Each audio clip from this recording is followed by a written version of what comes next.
उत्तर प्रदेश कांग्रेस के अल्पसंख्यक सेल के अध्यक्ष शहनवाज आलम अरेस्ट।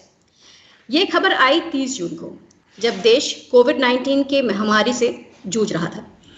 यूपी पुलिस ने बताया कि कांग्रेस नेता शहनवाज आलम को पिछले साल हुए नागरिकता संशोधन कानून के खिलाफ प्रदर्शन करने के सिलसिले में अरेस्ट कर लिया गया है। शहनवाज यूपी से हैं, इस वक्त मेरे शहर लखनऊ से हैं और देश के फ्यूचर नेताओं में से, बड़े फ्यूचर नेताओं में से एक है। हम लोगों को लगा कि मीडिया विजिल में हमको डेफिनेटली उनके साथ बात करनी चाहिए, क्योंकि हमको लगता है कि उत्तर प्रदेश में बहुत काम हो रहा है। वहाँ पे कई सारी पार्टियां बहुत काम कर रही हैं और वो खबरें जो हैं बहुत अच्छी तरीके से मेन स्ट्रीम मीडिया में नहीं आती हैं। तो मेरे साथ इस वक्त हैं शहनवाज आलम, कांग्रेस से, यूपी कांग्रेस के माइनॉरिटी सेल के अध्यक्ष, और सौम्या। और मेरा सवाल पहला शहनवाज जी से ये है कि शहनवाज जी, आपको योगी जी का जेल कैसा लगा? योगी जी का जेल बहुत अच्छा लगा मुझे। मैं पहले भी आंदोलनों में जेल आता जाता रहा हूं, दूसरी सरकारों के जेल भी मैंने देखे हैं, लेकिन ये जेल मुझे इसलिए ज्यादा अच्छा लगा कि इस बार जो लोग मिले, समाज में एक परिवर्तन होता रहता है, समाज हमारा मैच्योर भी होता जाता है।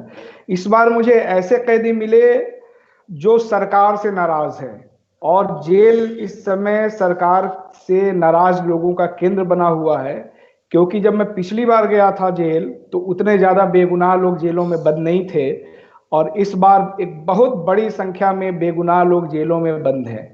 तो ये एक परिवर्तन है, और गुस्सा समाज के बाहर जितना योगी जी के खिलाफ होगा या इस हुकूमत के खिलाफ होगा, उससे ज्यादा गुस्सा जेलों के अंदर है। क्योंकि छोटे छोटे सो कॉल्ड क्राइम जो उन्होंने किए भी नहीं है, उसमें लोग जेलों में बंद हैं। जैसे 2 किलो आलू चुराने में एक आदमी पिछले 20 दिन से बंद है, एक सिगरेट का डब्बा चुराने के आरोप में लोग 20-25 दिन से बंद हैं, 200 रुपए की चोरी में, समोसे की चोरी में जेलों में लोग बंद हैं।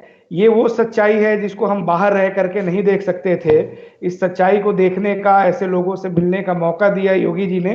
इसलिए मेरे लिए, मेरा ये मानना है कि ये जेल का दौरा मेरे लिए बहुत ही सफल रहा, आंखें खोलने वाला रहा। और वहां से आने के बाद हम उन तमाम सवालों को भी अब उठाएंगे, उनके सवालों को भी उठाएंगे जो किसी न किसी वजह से एलिनेशन में डाल दिए गए हैं, समाज से किनारे करके उनको बंद कर दिया गया है।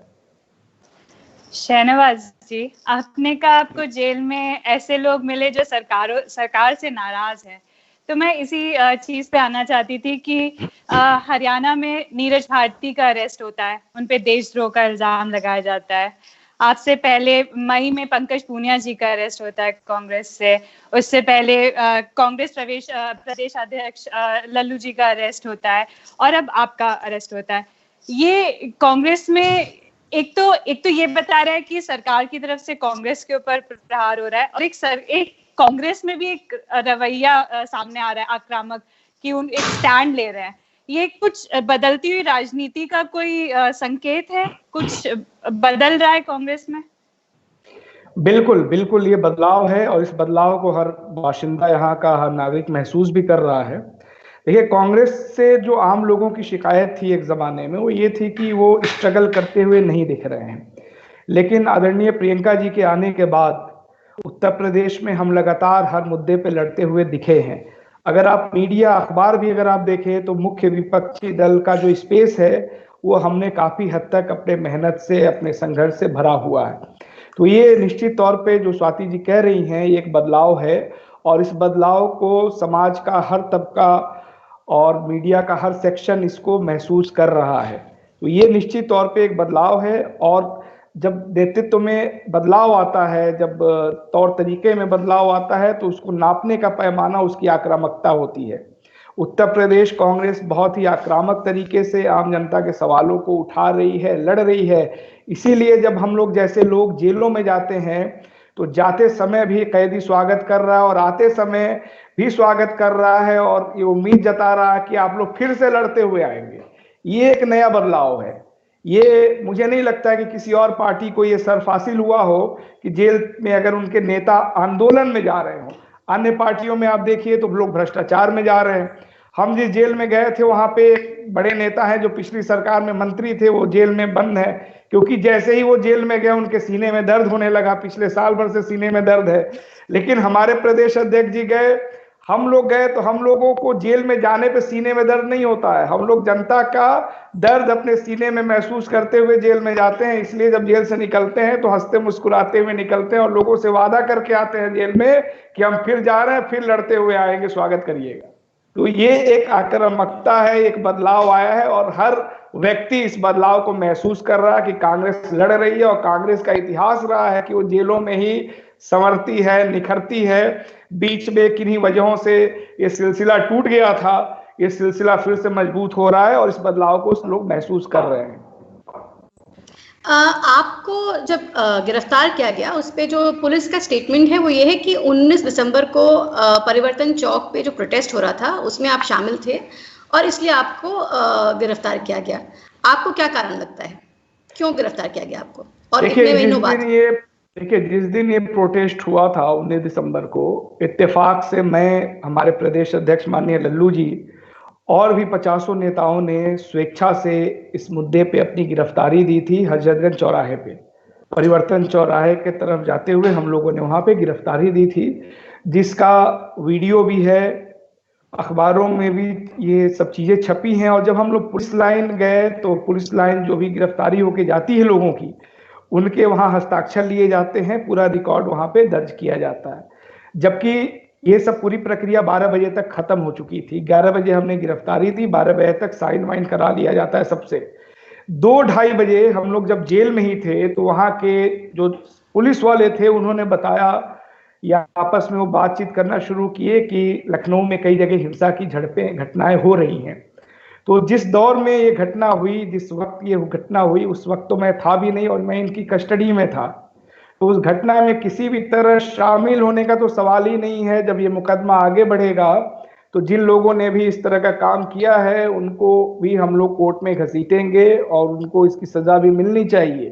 ठीक, तो मेरा उस पूरे आंदोलन का एक नैतिक समर्थन था। जिस तरह इस पूरे इशू पे हमारी पार्टी का एक नैतिक समर्थन रहा है। आपने खुद भी देखा होगा कि प्रियंका जी उत्तर प्रदेश में जहां जहां भी गई हैं, तो अगर एक उब्भा कांड को छोड़ दिया जाए सोनभद्र वाला, तो तमाम जगह मेरठ में गई, बिजनौर में गई, मुजफ्फरनगर में गई, आजमगढ़ के बिलरियागंज में गई, तो उन्हीं मुद्दों पे गई हैं जहां सीए एनआरसी के खिलाफ लड़ रहे लोगों पे पुलिस ने लाठीचार्ज किया था या उनको फर्जी उसमें मतलब उनकी हत्याएं की थी।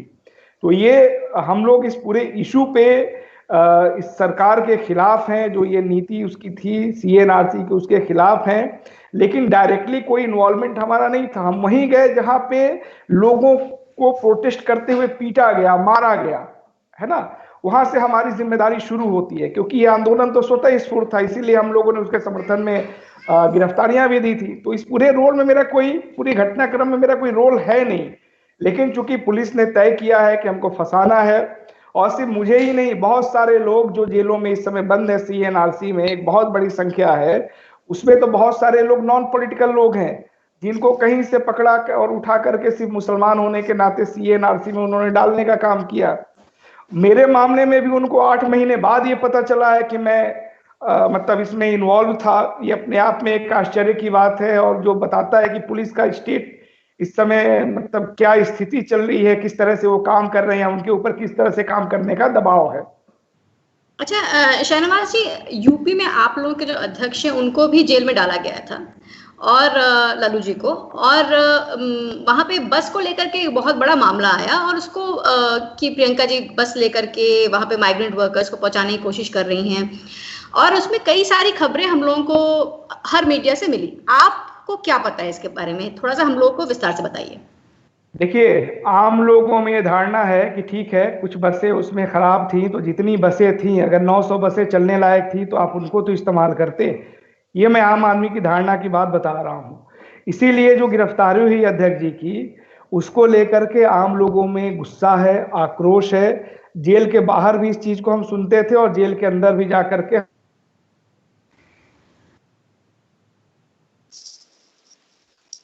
ये एक बदलाव, ये एक अप्रोच सरकार का जो है इस पूरे मसले को लेके, तो आम आवाम उसको इसी तरह देखते हैं कि ठीक है, मान लीजिए कुछ गाड़ियां उसमें बस नहीं थी, है ना, तो भी जितनी बसें थी उनको तो आप चला सकते थे। आम लोग तो इस लॉजिक से सोचते हैं। तो आप ये पूरा पूरा मुझे समझाइए कि क्या हो रहा था एग्जैक्टली, बसें कहाँ से आ रही थी, क्यों भेजी गई थी, इसका पूरा अगर आप मुझे थोड़ा विस्तार से समझाएं, क्योंकि हम अखबार से आगे क्या हुआ मामला वो समझना चाहते हैं यहाँ पे। आवाज आ रही है? जी, आपकी आवाज आ रही है। वो इसलिए था कि अगर किसी को मान लीजिए आगरा ही जाना है तो बस तो छोड़ने के लिए जाएगी नहीं, 4 लोगों का परिवार है तो एक 4 व्हीलर छोड़ेगा। एम्बुलेंसेस थी, क्योंकि अगर जरूरत पड़े, कोई बीमार आदमी है तो हम उनको एम्बुलेंस से भेज देंगे। कुछ छोटी लॉरीज थी, क्योंकि बहुत सारे लोग अपनी गृहस्थी लेकर के आ रहे हैं। अब बस में हर आदमी गृहस्थी लेके चढ़ेगा, ये भी मुनासिब नहीं है ना, ये मतलब टेक्निकली भी हो सकता है। तो हमने तो नेक नियति में जो भी सफर की जो जरूरियात होती हैं उसको ध्यान में रखते हुए ये हमारी नेताजी ने, प्रियंका जी ने ये ऑफर किया था। लेकिन इस सरकार ने, मुझे लगता है कि ऐसी किसी भी घटना के समय एक राष्ट्रीय चरित्र होना चाहिए, राष्ट्रीय हुकूमतों की तरह आपको बिहेव करना चाहिए, लेकिन वैसा उन्होंने बिहेव नहीं किया। हमारी नेता प्रियंका जी ने तो यहाँ तक कह दिया कि आपकी अगर इतनी ही कुंठा है तो आप हमारे झंडों को अपने बसों में लगा लीजिए। लेकिन मेरे ख्याल से इस सरकार को जो भी डेमोक्रेसी के नॉर्म्स हैं, जो तौर तरीके हैं, जो परंपराएं हैं, उसमें उसको यकीन नहीं है, और विपक्ष के लोगों को ये विपक्ष की तरह देखते भी नहीं है। जैसे पहले देखा जाता था कि कोई विपक्ष का नेता है, ये बेसिकली विरोधी दल के लोगों को दुश्मन की तरह ट्रीट कर रहे हैं और पर्सनल एक एनिमोसिटी एक रख रहे हैं, दुश्मनी दिखा रहे हैं। ये लोकतंत्र के लिए अच्छा नहीं है। लेकिन लोग भी इस चीज को भांप रहे हैं, समझ रहे हैं कि ये इस तरह से सरकार जो कर रही है ये अच्छा नहीं है, तो इसकी सजा इनको आवाम देगी, इसमें कोई दो राय नहीं है। बसें हमने नेक नियति में भेजी थी, इन्होंने स्वीकार नहीं किया, ये सब ऑन रिकॉर्ड जनता के जहन में है, जनता इस पे बहस कर रही है। शहनवाज, आपने प्रियंका जी का बहुत बार नाम लिया हमने प्रीवियस क्वेश्चंस में, तो मैं उनके एक बहुत ही इंटरेस्टिंग ट्वीट पे जाना चाहती हूँ जो अभी उन्होंने रिसेंटली किया। उन्होंने लिखा कि कांग्रेस के नेता और कार्यकर्ता जनता के मुद्दों पर आवाज उठाने के लिए प्रतिबद्ध हैं। भाजपा सरकार यूपी पुलिस को दमन का औजार बनाकर दूसरी पार्टियों को आवाज उठाने से रोक सकती है, हमारी पार्टी को नहीं। देखिए किस तरह यूपी पुलिस ने हमारे अल्पसंख्यक विभाग के अध्यक्ष को रात में उठाया, पहले फर्जी आरोपों को लेकर हमारे प्रदेश अध्यक्ष को 4 हफ्तों के लिए जेल में रखा। ये पुलिसिया कार्रवाई दमनकारी और अलोकतांत्रिक है। इसमें थोड़ा लेयर्ड उनका ट्वीट है। एक तो वो यूपी सरकार पे तो बोल ही रही हैं, वो यूपी सरकार के बहाने कुछ और राजनीतिक दलों पे भी बोल रही हैं जो शायद चुप्पी साधे बैठे हैं। क्या यहाँ से एक प्राइमरी विपक्ष बन के आने का, यूपी में जो शायद कांग्रेस पिछले कुछ सालों में नहीं थी, वहां का भी एक प्रयास है, या फिर कुछ और राजनीति उभर के आ रही है? और ये पुलिस पे जो अलोकतांत्रिक होने का वो है कि पुलिस को एक टूल बना के यूज किया जा रहा है, उसके ऊपर भी एक सवाल है। तो ये आपको क्या लगता है कि प्रियंका जी एग्जैक्टली किन चीजों के बारे में बात कर रही है जब वहां बात कर रही है? देखिए, जो ट्वीट है, अगर आप इसको समझ रहे होंगे आप लोग, इसमें जैसा कि आपने कहा ये मल्टी लेयर्ड है और बहुत ही ठोस और पूरे पॉलिटिकल सिचुएशन जो सिनेरियो है हमारे यहाँ, पक्ष विपक्ष पुलिस सबकी इसमें बातें की गई हैं। मेरा ये मानना है कि कौन सी पार्टी विपक्ष की भूमिका में दिखेगी ये सिर्फ उस पार्टी के नेतृत्वकर्ताओं के ही द्वारा तय नहीं होता है। सिर्फ कोई चाह दे कि हम एक मुख्य विपक्षी दल के बतौर दिखने लगे तो उससे आप मुख्य विपक्षी दल नहीं बन जाते हैं। ठीक, आप मुख्य विपक्षी दल तब बनते हैं जब जनता आपको मुख्य विपक्षी दल के बतौर देखने लगे। अगर आप इस पूरे ट्वीट को जो बिटवीन द लाइन जो कहा जा रहा है उसको अगर आप सोचे तो वो गौर करें तो वो बिल्कुल सही है, क्योंकि जो समाज भी अब ये देख रहा है कि चाहे कोई भी मसला हो, मायावती जी तुरंत भारतीय जनता पार्टी की भाषा बोल रही हैं। समाजवादी पार्टी के लोग, चाहे वो डर की बात हो, चाहे जिस भी वजह से विपक्ष की भूमिका में वो नहीं है। प्रियंका गांधी जी ने या कांग्रेस पार्टी के लोगों ने तो मायावती जी की पार्टी को या समाजवादी पार्टी को तो रोका नहीं है कि आप विपक्ष की भूमिका में दिखें। ये तो आपका अपना निर्णय है और जिसको की जनता बहस कर रही है, जिसको की जनता भी संज्ञान में ले रही है। तो आज कांग्रेस पार्टी अगर विपक्ष के रूप में इस्टेब्लिश हो रही है तो सिर्फ ये हमारे प्रयासों से नहीं है, ये जो दूसरे दल हैं उनकी निष्क्रियता और जनता का बढ़ता हुआ हमारे ऊपर जो भरोसा है, इसके वजह से हमको विपक्ष के बतौर माना जा रहा है। निश्चित तौर पे उसमें हमारा प्रयास है, लेकिन फाइनल जो मुहर लगता है वो तो जनता मुहर लगाती है। और जनता ने इस बात पे मुहर लगा दिया है कि कांग्रेस पार्टी लड़ते हुए दिख रही है, वो विपक्ष की भूमिका में आती हुई दिख रही है। हमने किसी को तो रोका नहीं है, ना आम आवाम ने रोका है मायावती जी को या मुलायम सिंह जी को कि आप क्यों नहीं सड़क पे उतर रहे हैं। सबकी अपनी कार्यशैली है और जनता परखती है। तो ये जो बयान है ये बेसिकली आम जनता के बीच जो धारणा बनी हुई है उसको पुष्ट करने वाला ये बयान है। ये उस सच्चाई को इस्टेब्लिश करने वाला बयान है जो कांग्रेस पार्टी के बारे में, प्रियंका गांधी जी के बारे में आम लोग अब सोचने लगे हैं, बात करने लगे हैं। इसमें जो दूसरी बात है पुलिस की, आप देखिए पुलिस ने, मैं कांग्रेस पार्टी का नेता हूं, माइनॉरिटी डिपार्टमेंट का प्रेसिडेंट हूं, मुझे जेल भेजा। समाजवादी पार्टी के जो भी होंगे उनके माइनॉरिटी डिपार्टमेंट के अध्यक्ष, उनको भी जेल भेज सकती थी। बहुजन समाज पार्टी के जो माइनॉरिटी के नेता होंगे उनको भी जेल भेजा जा सकता था, लेकिन उनको तो नहीं भेजा गया। लॉकडाउन के दौरान लोगों को मदद करने के लिए हमारे पार्टी के लोग सड़कों पे उतरे, हमारे अध्यक्ष जी को जेल भेजा गया। नरेश उत्तम जी को तो जेल नहीं भेजा गया जो सपा के अध्यक्ष है, बसपा में जो भी अध्यक्ष हैं उनको तो नहीं भेजा गया। हमारे 90 कार्यकर्ताओं के ऊपर, यहां तक कि कई जिला अध्यक्षों के ऊपर मुकदमे लादे गए कि इन्होंने लोगों को मदद की, खाना पहुंचाया। ये काम तो समाजवादी पार्टी के लोग भी करते हुए जेल जा सकते, मुकदमा लग सकता था। लेकिन जो अपने लोग होते हैं उनके ऊपर मुकदमे नहीं लादे जाते हैं, मुकदमे गैरों पे लादे जाते हैं, विरोधियों पे लादे जाते हैं। हम उनके विरोधी हैं, वो भी हमको विरोधी एहतराम करते हैं, मानते हैं, इसलिए हमारे ऊपर मुकदमे लग रहे हैं। जो उनके विरोधी नहीं है वो अनऑफिशियली उनके स्पोक्समैन बने हुए हैं, चाहे वो पुलिस का डर हो, जेल जाने का डर हो। उन्होंने जो भी ऐसा काम किया है इस डर के वजह से वो चुप बैठे हुए हैं, उनको पुलिस पकड़ने नहीं जा रही है, उसकी जरूरत नहीं है। तो लड़ाई तो अब खुल चुकी है, लोग देख रहे हैं कि कौन दुश्मन है सरकार का, कौन विरोधी है और कौन उनके मित्र हैं। इस समय सिर्फ दो ही डिवीजन है, या तो कांग्रेस है या फिर बीजेपी प्लस उसके अलाइज हैं, और इस चीज को लोग भी देख रहे हैं। और जाहिर सी बात है, जो आपने पुलिस की बात की, पुलिस विरोधियों के लिए ही तो पकड़ने का काम करेगी, उनके ऊपर दमन करेगी। तो ये एक तरह से इस्टेब्लिश भी करता है कि हम लड़ते हुए दिख रहे हैं, इसलिए हम पकड़े जा रहे हैं और लोग नहीं जा रहे हैं। पुलिस ने इस काम को करके इस अंतर को और भी साफ कर दिया है, जो कंफ्यूजन है उसको साफ कर दिया है। इसके लिए भी पुलिस को बहुत बहुत बधाई दिया जाना चाहिए। दिलचस्प बात यह है कि शहनवाज ऐसी बातें कर रहे हैं, उससे समझ में आता है कि ये स्टूडेंट पॉलिटिक्स भी करके आए हैं और जमीन से उठ के आए हैं। नहीं तो अगर हम विरोधी नहीं होते तो हम जेल में नहीं जाते, और जेल को एक मेडल की तरह पहनना ये बहुत सालों की राजनीति के बाद ही होता है। मैं इस वाक्य के साथ आपके खुद के पॉलिटिक्स में थोड़ा सा देखना चाहती हूँ कि आप कहाँ से आए हैं। तो हम लोग को जो पता चला कि आप ही बताइए शहनवाज।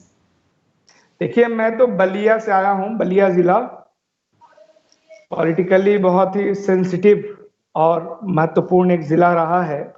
तारीख सब लोग जानते हैं, आज़ादी से पहले का भी और आज़ादी के बाद का भी। वहां से मैं आया, मैं सीधे गया इलाहाबाद विश्वविद्यालय, एडमिशन लेने गया था, पढ़ने नहीं गया था, क्योंकि मेरे दिमाग में था कि विश्वविद्यालय में पहुंच करके छात्र राजनीति करनी है, किताबें लिखनी है, पत्रकारिता करना है, यही सब सोच करके गया था। इसीलिए कभी भी आज तक मैंने फॉर्म भी किसी नौकरी का नहीं भरा है। और मेरे लिए बहुत मुश्किल था कि विश्वविद्यालय, इलाहाबाद विश्वविद्यालय की डिग्री लेके मैं कहाँ कहाँ जेल जाऊंगा, कहाँ कहाँ रहूंगा। इसलिए मैंने अपनी डिग्री भी वहीं रख दी कि वहां सबसे अच्छी जगह है, वहीं सुरक्षित रहेगा। तो हम लोग लंबे समय तक इलाहाबाद विश्वविद्यालय में छात्र राजनीति का हिस्सा रहे। उस दौरान हमें लगता है कि थोड़ा समाज भी अलग तरह का था, सरकारों का रवैया भी थोड़ा अलग तरह का था, छात्र नेताओं का एक बहुत क्रेज भी हुआ करता था, आंदोलन भी बहुत हुआ करते थे। बाद में तो मेरे ख्याल से अब छात्र आंदोलन बहुत हद तक खत्म भी हो गए हैं। तो उस दौर जो अंतिम जो फेज था छात्र राजनीति का उत्तर प्रदेश में, जो जिसको मतलब एक सकारात्मक राजनीति कह सकते हैं, पढ़े लिखे लोगों का जो छात्र राजनीति में जो हस्तक्षेप था, उस धारा का मैं हिस्सा था। और मैं ये कह सकता हूँ कि वो अंतिम फेज था जिसमें हम बहुत सारे लोग थे। उसके बाद से वो राजनीति भी बहुत हद तक बदल गई। तो मैं 7-8 साल तक इलाहाबाद विश्वविद्यालय में छात्र नेता रहा और कई बार जेल जाने का, एक बार 20 दिन भी जाने का एक अवसर मिला था। एक चर्चित घटना हुई थी उसमें। हम लोग जिस मिजाज से आते हैं, गैर बराबरी की चीजों को, भेदभाव की चीजों को अपने स्वभाव में नहीं है कि हम लोग उन चीजों को बर्दाश्त करें। तो कुछ लोग ऐसे थे प्रशासन में इलाहाबाद विश्वविद्यालय में जिनके अंदर इस तरह की एक कास्टिस्ट या इस तरह की चीजें थी, उनके खिलाफ एक लंबा आंदोलन चलाया गया। एक आंदोलन के दौरान एक बहुत बड़े मतलब एक साहब हुआ करते थे जिनको पिछले 15 साल से हटाने की बात होती थी लेकिन नहीं हट पा रहे थे। कुछ ऐसा हुआ कि उनको कालिक भी पोतना पड़ा, वो भी हटे और विश्वविद्यालय का माहौल पिछड़े लड़कों के लिए, दलित तबके के लड़कों के लिए, आदिवासियों के लिए डेमोक्रेटिक हुआ। तो एक लंबा समय हम लोगों ने वहां पे गुजारा और उसके बाद मैं एक दूसरे तमाम ह्यूमन राइट ऑर्गेनाइजेशंस के साथ, डेमोक्रेटिक राइट ऑर्गेनाइजेशंस के साथ भी जुड़ा।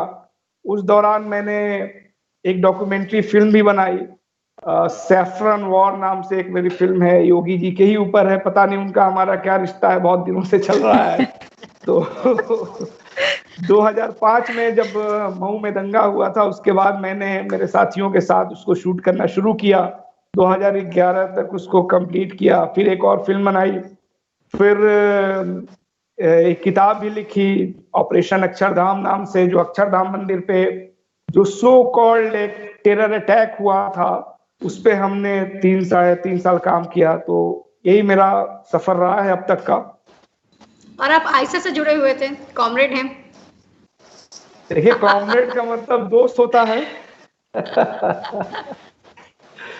कॉमरेड का मतलब दोस्त होता है, हम लोग आवाम दोस्त हैं। हाँ, ये थोड़ा सा इंदिरा गांधी के वक्त की तरह जो है कॉमरेड फिर से कांग्रेस की तरफ वापस आ रहे हैं। ये जो प्रक्रिया है, ये क्या मामला है? देखिए, जो कॉमरेड की आप बात करें, कॉमरेड मतलब जो आवाम का दोस्त होता है, आवाम के मुद्दों पे जो लड़ता है वो दोस्त होता है आवाम का। प्रियंका गांधी आवाम के मुद्दों पे लड़ रही हैं, हमारे लल्लू जी आवाम के मुद्दों पे लड़ रहे हैं। समाज हमको कॉमरेड कहेगा, दोस्त कहेगा, कोई बहुत स्टीरियोटाइप कोई वर्ड तो है नहीं है, बहुत फ्लेक्सिबल वर्ड है, उसको बहुत फ्लेक्सिबली रहने भी देना चाहिए। आप रिहाई मंच के साथ भी जुड़े हुए थे एक लंबे अरसे तक, मोहम्मद शोएब साहब के साथ, राजीव।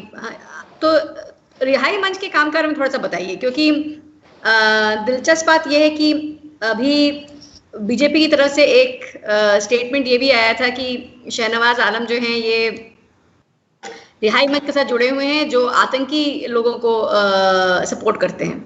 इस बात पे आपकी क्या प्रक्रिया है, मतलब क्या प्रतिक्रिया? रिहाई मंच एक ह्यूमन राइट, डेमोक्रेटिक राइट्स का एक ऑर्गेनाइजेशन था जिसको लखनऊ और देश के तमाम बुद्धिजीवियों के सहयोग से, उनके साथ बातचीत के बाद इसको बनाया गया था, क्योंकि समाज को लग रहा था कि इस तरह का एक ऑर्गेनाइजेशन होना चाहिए जो स्पेसिफिक होके इन मुद्दों पे काम करे। तो हम लोगों ने खासतौर से हमारे आजमगढ़ में, जौनपुर में, प्रतापगढ़ वगैरह में कुछ गिरफ्तारियां हुई, तो उसको लेकर के हम लोगों ने पहले फैक्ट फाइंडिंग्स की। हम लोग को नहीं मालूम था कि कैसे ये सब चीजें होती हैं, लेकिन जब हम लोग बहुत गहराई में जा करके उन चीज़ों की छानबीन करने लगे तो लगा कि ये तो पूरी तरह से फ्रॉड है और एक तरह से आतंकवाद के नाम पे बहुत बड़ा घोटाला भी चल रहा है, कि कर कोई और रहा है, उसके नाम पे और लोग पकड़े जा रहे हैं। ये भी एक तरह से स्कैंडल है। हम लोगों ने उसको इसी तरह से देखा और इसी तरह से आवाम के सामने हमने उसको रखा।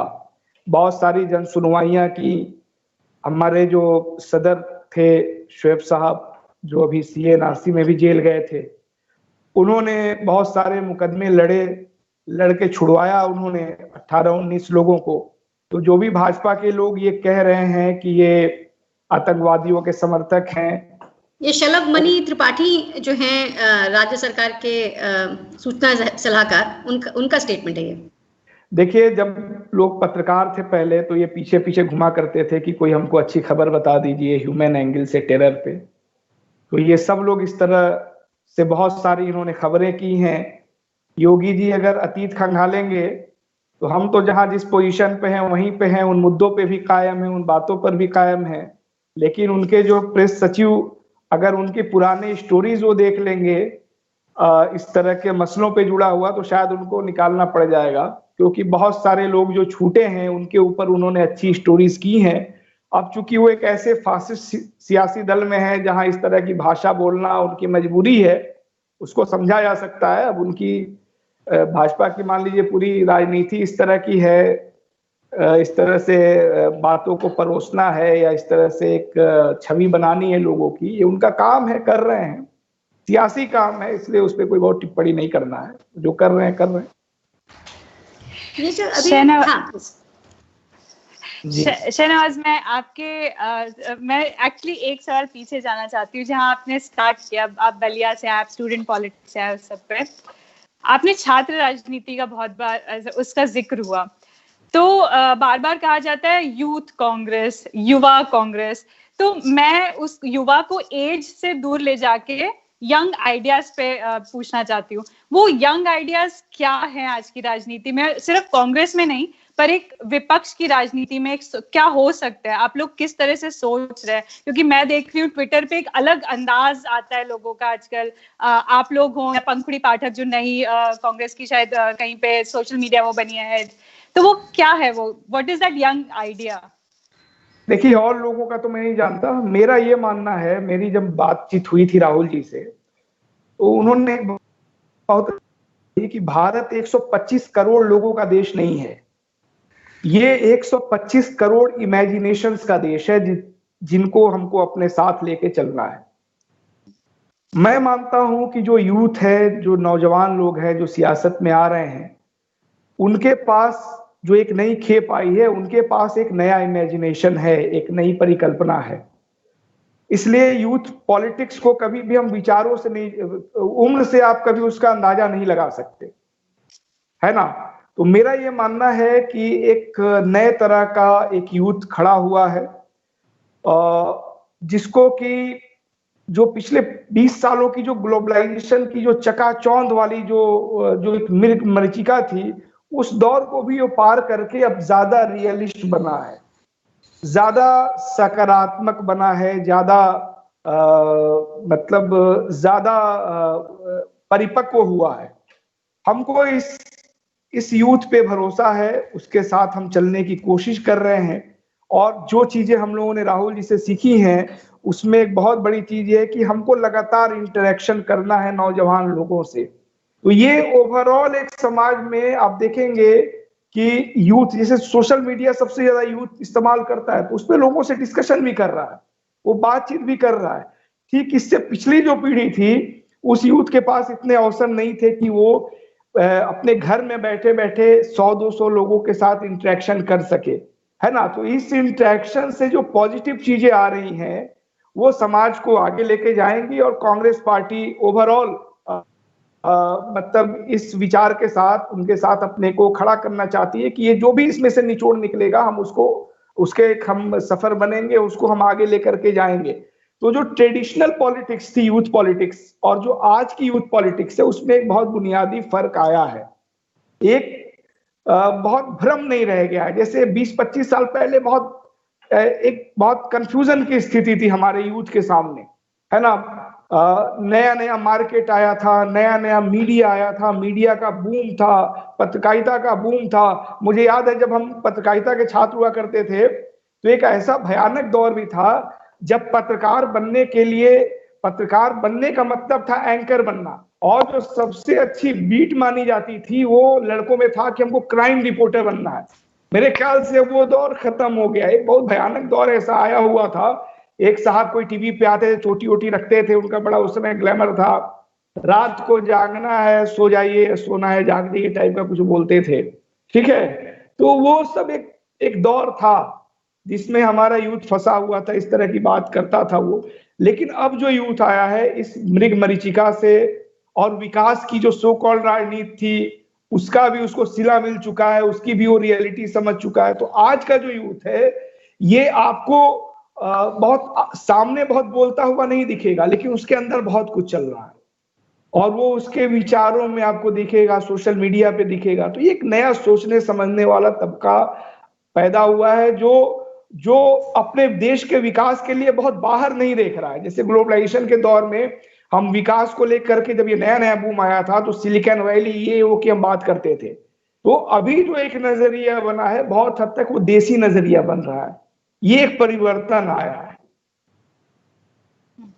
ये क्योंकि अब आप हमारे साथ इस वक्त जुड़े हुए हैं तो हम आपसे एक सवाल हमको करना ही पड़ेगा, वो है कि ये जो पूरा मामला हुआ सचिन पायलट और को लेकर के, इस पे एक सवाल बनता है कि लोग कह रहे हैं कि राहुल गांधी की सीट जो है वो खतरे में ना आए, इसलिए सचिन पायलट और सिंधिया जैसे लोगों को तवज्जो नहीं दी जा रही है। और दूसरी तरफ हम ऑफ कोर्स आपको भी देख रहे हैं और कई और युवा नेताओं को देख रहे हैं कांग्रेस में। तो सच्चाई क्या है कांग्रेस में, आप बताइए। राहुल गांधी जी इस देश के और हमारी पार्टी के निर्विवाद नेता हैं। इस तरह की जो लोग धारणाएं फैला रहे हैं, जाहिर सी बात है वो कहीं ना कहीं से प्रेरित हैं, कुंठित लोग हैं जो इस तरह की बात फैला रहे हैं। किनके साथ तुलना करनी चाहिए शायद उसकी बहुत समझ भी लोगों में नहीं है, इसलिए इस सवाल पे बहुत बात करने का मतलब है नहीं। और अभी जो हुआ, जो साहब भाजपा छोड़ के गए, कांग्रेस छोड़ के गए, उनकी क्या स्थिति है ये भी एक नजीर है। और जो साहब आगे जिनको अगर इस तरह की इच्छा होगी जाने की तो उनके लिए भी एक सबक है कि इस तरह अगर चीजें होंगी तो पार्टी उसको बर्दाश्त नहीं करेगी। मैं जो फिर से दोहरा दूं कि तुलना करने का तमीज बहुत सारे लोगों में नहीं है। लोगों को लगता है कि राजनीति या कांग्रेस पार्टी का शीर्ष नेतृत्व, इस परिवार का नेतृत्व बहुत आसानी से चीजों को पा गया है या डिलीवर करता है। ऐसा नहीं है। परिपक्व लोग हैं। सामान्य तौर पे किसी परिवार में किसी की हत्या हो जाए तो लोग पेशा छोड़ देते हैं, वो काम छोड़ देते हैं, गांव छोड़ के शहर में आके बस जाते हैं। हम लोग गांव से आने वाले लोग हैं, कस्बों से आने वाले लोग हैं। लेकिन जिस परिवार में शहादत की परंपरा रही है, जिसका वंशवाद शहादत का वंशवाद रहा है, वैसे लोगों के साथ इस तरह की जो लोग भी तुलना की बात कर रहे हैं उसका कोई मतलब नहीं है। और आपको जितना हम लोग को पता है कांग्रेस पार्टी में राहुल गांधी काफी रिस्पॉन्सिबल थे आपको कांग्रेस में ले आने के लिए। आप काफी क्रिटिकल थे एक जमाने में कांग्रेस पार्टी को लेकर के भी। तो आज आप राहुल के बारे में क्या सोचते हैं? देखिए, मैं जब पहली बार मिला था राहुल जी से 10 अगस्त को 2 साल पहले, मिलना 9 अगस्त को था, लेकिन उस दिन करुणानिधि जी की डेथ हो गई थी। फिर कहा गया कि 10 अगस्त को मिलना है। हम लोगों को लगा कि 10-5 मिनट मुलाकात होगी, क्योंकि उस दिन अगस्त क्रांति दिवस था और बहुत महत्वपूर्ण वो दिन है देश के लिए, कांग्रेस पार्टी के लिए। लेकिन हम लोग की 2 घंटे तक दिन में मुलाकात हुई और फिर उन्होंने कहा कि शाम को भी आप लोग आइए। तो शाम को भी लगभग इतने ही समय तक हम लोग बैठे थे। राहुल गांधी जी को लेकर के, कांग्रेस पार्टी को खासतौर से लेकर के, और वो भी माइनॉरिटी के एंगल से लेकर के बहुत सारी बातें, बहुत सारे जो सवाल थे उन सारे सवालों पे वहां बात हुई। और बात क्या हुई, जिस तरह से हम लोग जिस बैकग्राउंड से आते हैं वहां बहुत खुल के बात करना सिखाया जाता है।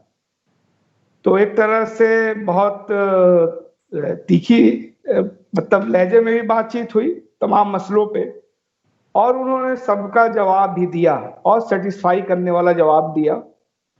राहुल जी जब मिलते हैं हम जैसे यंगस्टर से तो मुझे लगता है हम ही जैसे लोगों के लिए उन्होंने कुछ रखा हुआ है। एक बड़ा सा व्हाइट बोर्ड है उनके पास और ढेर सारे चौक हैं, डस्टर वस्टर है। वो पूरा एक प्रोफेसर की तरह चीजों को समझाते हैं, एक्सप्लेन करते हैं।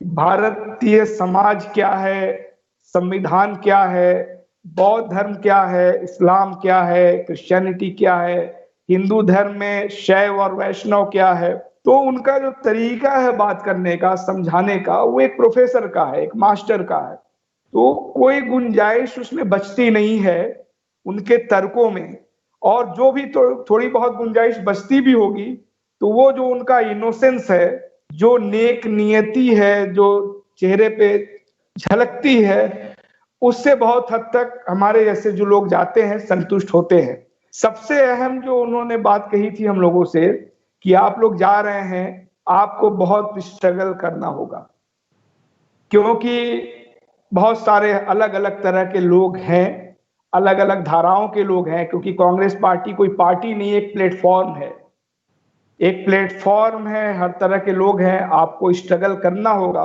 उस स्ट्रगल में आप कितना निखरेंगे, ये इस पे नजर हमारी लीडरशिप की रहेगी। दूसरी बात जो उनकी मुतमईन करने वाली थी वो ये थी कि आपके ऊपर कोई रोक, कोई बाधा नहीं होगा, आप लोग जिस तरह से भी काम करना चाहें करें, जो भी करते आए हैं करें, बस उसको थोड़ा ज्यादा मैच्योर तरीके से, ज्यादा दूरदृष्टि के साथ और ज्यादा इंक्लूसिव होकर के हमको काम करना है। इसीलिए आप कांग्रेस में देखेंगे बहुत सारे लोग हैं जिनको बहुत आजादी है अपने हिसाब से काम करने का, क्योंकि उनका मानना था कि आप सिर्फ एक आदमी नहीं हो, आपके पास कुछ विजन है, कुछ परिकल्पनाएं हैं। जैसा भी मैंने पहले भी कहा, राहुल जी कहते हैं कि 125 करोड़ लोगों का देश नहीं है, ये 125 करोड़ इमेजिनेशंस का देश है, और हमको हर इमेजिनेशन का सम्मान करना है, जो भी उसके अंदर पॉजिटिविटी है उसको ग्रहण करना है, उसको आगे लेके चलना है। तो ये बात उनकी हमें अच्छी लगी कि आप जो भी सोचते हो, जो भी बेहतर सोचते हो देश के लिए, समाज के लिए, दुनिया के लिए, ये प्लेटफॉर्म है, इस पे तुम काम करके दिखाओ। और दूसरी बात कि बाहर रह के करोगे तो कांग्रेस अंदर से उतनी नहीं बदलेगी जितना अंदर से आकर के अपनी बात कहोगे तो उसका सकारात्मक असर पड़ेगा। ये चीजें कन्विंसिंग थी, और हमें लगा कि हम जैसे तमाम लोगों को लगा कि हम लोगों को इस पार्टी के, इस लीडरशिप के नेतृत्व में काम करना चाहिए। ये आप ये कह रहे हैं, लेकिन जैसे और बदलाव हम लोग भी देख रहे हैं यहाँ से कि यूपी में कांग्रेस डेफिनेटली यंगर और वाइब्रेंट और ऐसी कांग्रेस दिख रही है जिसका ज़मीनी मुद्दों के साथ एक जुड़ाव है। नई बात है वैसे, ये बहुत सालों तक नहीं था ऐसे, ये भी पॉइंट आउट करना जरूरी है। हम लोग बहुत क्रिटिकल रहे हैं कांग्रेस के बिहेवियर को लेकर के यूपी में। और आपने राहुल जी के बारे में बोला कि वो प्रोफेसर की तरह हैं, पर बीजेपी उनको पप्पू की तरह पप्पू बुलाती है, इस पर आपका क्या कहना है? देखिए, इतना डिफरेंस कैसा है आपकी सोच और बीजेपी की सोच में एक व्यक्ति को लेकर के? क्योंकि बीजेपी और कांग्रेस दोनों पोल अपार्ट पार्टियां हैं, तो ये अंतर तो रहेगा ही, लेकिन मैं उनके इस नजरिए को भी आप देखिए। बेसिकली आप सब लोग पढ़े लिखे लोग हैं, हम लोग बौद्ध धर्म का अगर आप तारीख देखें तो बौद्धों को दो तरीके से खत्म करने की कोशिश हुई। पुष्यशृंग मित्र को जिम्मेदारी दी गई कि वो पकड़ के लाएं, लोगों को गर्दन काट के लाएं, और वो इनाम दिया करते थे। तो एक तो सीधे होता है कि विरोधी को पकड़ना है, हैरेस करना है।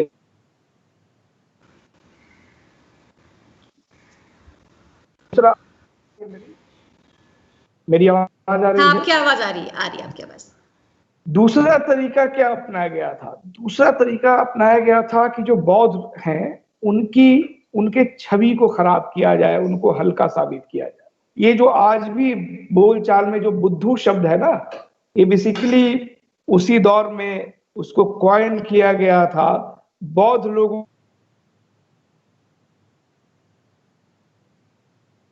मतलब खराब करने के लिए। ये एक रचा गया था मजाक बनाने के लिए।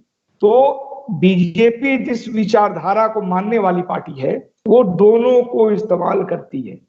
आपको कत्ल भी करवाएगी, आपको जेल भी भेजेगी, आपके ऊपर फर्जी मुकदमे भी लगाएगी, और दूसरा आपकी छवि को भी खराब करने की कोशिश करेगी। तो कोई नया काम वो नहीं कर रहे हैं। और का जो 4 पेज का जो उन्होंने इस्तीफा दिया था, जो 4 पेज जारी किए थे कांग्रेस प्रेसिडेंट के बतौर जब उन्होंने इस्तीफा दिया था, आपको याद होगा, उस 4 पेज के पत्र में पहले ही पैराग्राफ में उन्होंने लिखा था कि यह संघर्ष भारत भूमि पे हजारों साल से चल रहा है। तो न तो उनकी रीत नहीं है, न अपनी जीत नहीं है, ये चलता रहा है, ये उनका तौर तरीका है काम करने का, और वो भी नया नहीं है। टाइम टेस्टेड उनका भी है, टाइम टेस्टेड हमारा भी है, और सबको मालूम है किस लड़ाई में कौन जीतता है। हाँ प्लीज। शहनवाज, आपने कहा कि 125 करोड़ इमेजिनेशन का देश है, राहुल गांधी बताते हैं। राहुल गांधी बोर्ड पे बताते हैं कैसे शैव और वैष्णव है, वो बताते हैं क्या इस्लाम है, क्या है। एक आइडेंटिटी का क्वेश्चन मेरे दिमाग में आता है, और इसको आप कांग्रेस के जैसे या एक राजनीति के इंसान जैसे आप बताना चाहें, प्लीज बताइए। जो आइडेंटिटी का क्वेश्चन है उसको लेके भयंकर सवाल उठा सीए एनआरसी के बाद, और एक कम्युनिटी को लेके, उस आइडेंटिटी को लेके भी बहुत सवाल आए। तो मैं जानना चाहती हूँ ये कहाँ पे खड़े होते हैं आज एक प्रोग्रेसिव नेता, एक नेता जो पूरी 150 इमेजिनेशंस को साथ लेके जाना चाहता है, वो आइडेंटिटी के बारे में पूछता है, और स्पेसिफिकली, सॉरी आप बोल रहे थे कुछ? हेलो? नहीं, मैं नहीं बोल रहा था, बोलिए आप बोलिए। अच्छा सर, और डिफिकल्ट क्वेश्चन है, मुझे बोलने में भी लगता है कंट्रोवर्शियल हो जाएगा। नहीं, कोई डिफिकल्ट सवाल नहीं है। आपकी जो आइडेंटिटी है एज अ माइनॉरिटी, वो कहाँ पे लाई करती है आज के करंट परिप्रेक्ष्य में? देखिए, मैं जहां तक समझ पाया हूं आपका सवाल, कांग्रेस पार्टी पूरी तरह से खुल करके सीए एनआरसी का जो इशू है उस पर खुल करके सरकार की मुखालफत में खड़ी रही है। आपको याद होगा, सिर्फ यही मसला नहीं, 370 का भी जब मसला आया था तो पूर्व प्रधानमंत्री मनमोहन सिंह जी ने इस बयान को आपने मीडिया में देखा होगा, उन्होंने कहा कि आज हो सकता है लोग हमारे साथ खड़े ना हो, लेकिन इतिहास हमको सही साबित करेगा कि हम सही थे। कांग्रेस पार्टी बहुत हार्ड डिसीजंस भी लेती रही है, और उसका ये बयान बहुत मानीखेज बयान है। सीए एनआरसी के मसले पर भी आप देखेंगे, लगातार जितने भी लोग मारे गए, सबसे हमारी नेता मिली। पार्लियामेंट के अंदर जो सबसे बेहतरीन जो भाषण हुए सीए एनआरसी के खिलाफ हमारे नेताओं ने दिए, जो एक प्लेटफॉर्म है जहां बात रखने का। जितने लोग मारे गए उनके लिए आदरणीय प्रियंका गांधी जी ने शहीद शब्द का लक़ब दिया, उन्होंने शहीद शब्द का इस्तेमाल किया। ये कोई मामूली बात नहीं है। तो कांग्रेस पार्टी भारत का जो आइडिया है, जो आइडिया ऑफ इंडिया है, उसके छेड़छाड़ के किसी भी मुद्दे पे, चाहे वो 370 का मसला हो, चाहे सीए एनआरसी का मसला हो, खुल करके सरकार के खिलाफ और संविधान के पक्ष में खड़ी है।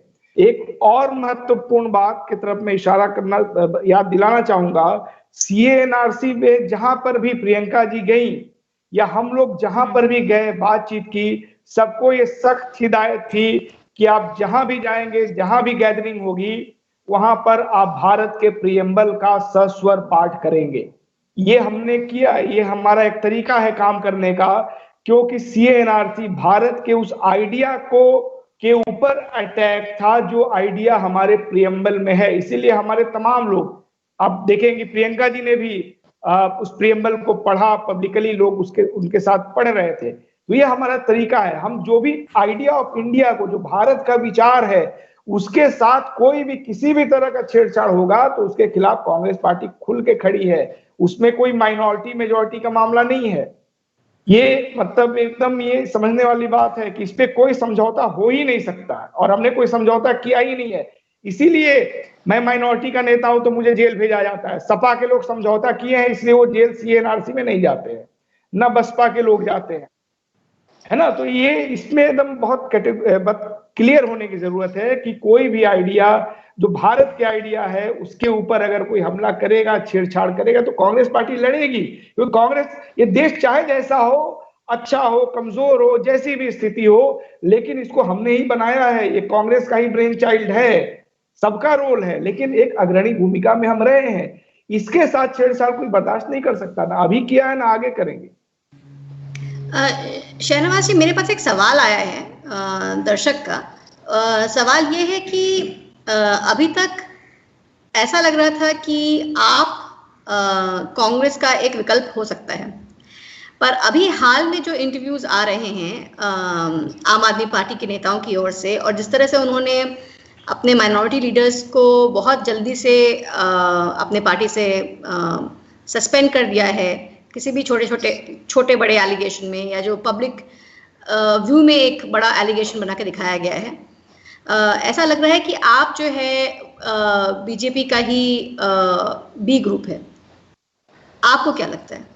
बिल्कुल, देखिए, जो भी मध्यमार्गी पार्टियां हैं, खास तौर से वो जिनका कोई स्पष्ट विचारधारा नहीं है, वो आरएसएस के लिए काम करती हैं, चाह के करें या अनजाने में करें, उनकी दिशा वहीं तक जाती है। ये जो साहब हैं केजरीवाल जी, आरक्षण विरोधी आंदोलन में भी इनके बहुत भाषण सुने गए हैं। दिल्ली में कोई घटना हो जाए रेप की तो आगे आगे आके धरना देते थे, लेकिन वहीं मुजफ्फरनगर में मुसलमानों के साथ जो हिंसा हुई, बहुत सारी रेप की घटनाएं थी, उसमें नहीं गए वो।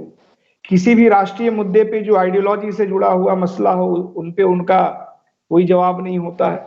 तो ये टिपिकल मिडिल क्लास जो पैदा हुआ है, ये उनके लिए राजनीति करते थे। और उसके वोटर का बिहेवियर देखिए, दिल्ली में बहुत हद तक आपको ऐसा बिहेवियर मिल जाएगा जहां पे आप देखेंगे कि वो दिल्ली में तो केजरीवाल जी को पसंद करता है, लेकिन लोकसभा चुनाव में उसकी पसंद मोदी जी है। ये दिल्ली में आम आदमी पार्टी का जो हिंदू वोट बैंक है, उसका एक जनरल मतलब एक सोच का वो है।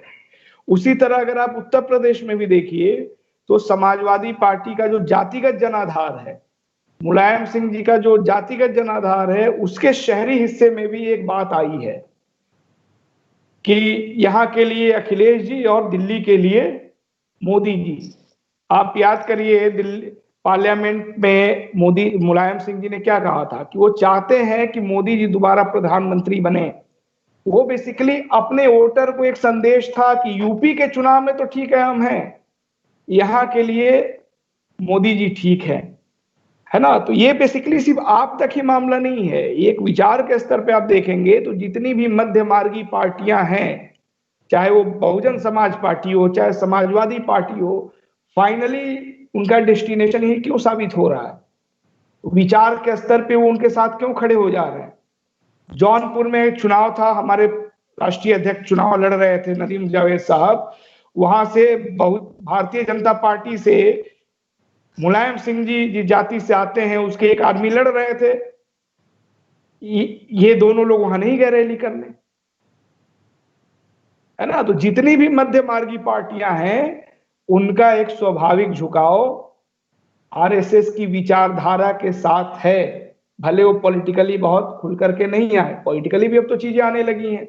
जो लोग उत्तर प्रदेश की राजनीति को जानते हैं, आप लोग यहाँ पत्रकार रही हैं, मुलायम सिंह जी कभी भी राजनाथ सिंह जी के खिलाफ अपने 20-30 साल के करियर में कभी प्रचार नहीं करने गए। तो ये जो चीजें छुपी हुई थी, ढकी हुई थी, आज के दौर में वो बहुत खुल करके सामने आ गई हैं। और इसकी एक बड़ी वजह ये है कि जैसे जैसे कांग्रेस मजबूत होती जाएगी, ये कंफ्यूजन दूर होता जाएगा, क्योंकि भारतीय जनता पार्टी की जो असली ताकत है वो ये समाजवादी और बहुजन समाज पार्टी है।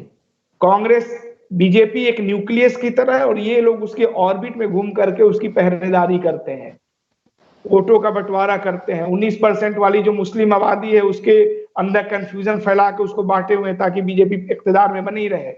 लेकिन जैसे जैसे मुसलमानों का रुझान कांग्रेस की तरफ बढ़ता है, वैसे वैसे जो ये अंतर विरोध सो कॉल्ड जो दिखावे का जो अंतर है भारतीय जनता पार्टी का और तमाम मध्यमार्गी पार्टियों का, ये अंतर खत्म होना स्वाभाविक है। तो आम आदमी पार्टी निश्चित तौर पे बीजेपी का ही हिस्सा है वहां के लोग अब इस चीज को समझ चुके हैं। खास तौर से जो माइनॉरिटी है, जो कमजोर तबके के लोग हैं, वो दिल्ली में जो हिंसा हुई है उसके बाद ये कंफ्यूजन भी दूर हो गया। कई सारे सवाल आ रहे हैं, मैं पहले लोगों के सवाल पूछ लूं फिर मैं अपना सवाल पूछूंगी। एक सवाल ये आया है कि क्या ये वजह नहीं है आपके सक्सेसफुल होने की कि उन्होंने दिल्ली में इलेक्ट्रिसिटी और हेल्थ पर काम किया है? क्या कांग्रेस इन सब मुद्दों पर लोकली काम करने की कोशिश करेगी जहां पे उनकी सरकारें हैं? आपको क्या जानकारी इसके बारे में? देखिए, दिल्ली में इलेक्ट्रिसिटी पे उसी तरह से काम किया गया और उसको प्रचारित किया गया जैसे पूरे देश में भारतीय जनता पार्टी ने शौचालय बनवाया, उसको प्रचारित किया। ठीक करना थोड़ा सा है, प्रचार ज्यादा करना है, ये इनका तरीका है। केजरीवाल जी का पर भी आप लोग करेंगे काम? ये तो लोगों के मुद्दे हैं, हेल्थ हो, इलेक्ट्रिसिटी हो, अदानी का मुद्दा आजकल। कांग्रेस से ये गलती होगी कि उसने अस्पताल बना दिए, सड़क बनवा दिए, टॉयलेट वाला काम थोड़ा छूट गया था, तो ये आके करके गए हैं। ये सब धारणाएं बनाई गई हैं। दिल्ली के लोग इतने परेशान हैं, है ना। और ये सिर्फ दिल्ली की ही बात नहीं है, ओवरऑल देखिए बहुत चीजों पे हमको सोचने की जरूरत है कि शासन का प्रशासनीकरण भी उधर हो रहा है। जो सियासी मुद्दे हैं, है ना, सियासी मुद्दों के सियासी पार्टियों के पास अपने सियासी एजेंडा होने चाहिए, विचारधारा होना चाहिए। जो पार्टी उससे खाली होती है, उससे रहित होती है, वो दूसरे चीजों को ज्यादा मुद्दा बनाने की कोशिश करती है। आपने, अच्छी बात है, क्लिनिक तो बनवा दिया, लेकिन आप दिल्ली में इतनी बड़ी हिंसा को रोकने में आप विफल हुए। किसी भी राजनीतिक दर्शन में ये विकास का काम तो प्रशासनिक काम ये तो होगा ही, लेकिन प्रशासन का ही शासनीकरण आप कर दीजिए, उसी को राजनीति बना दीजिए, इससे लोकतंत्र कमजोर होता है।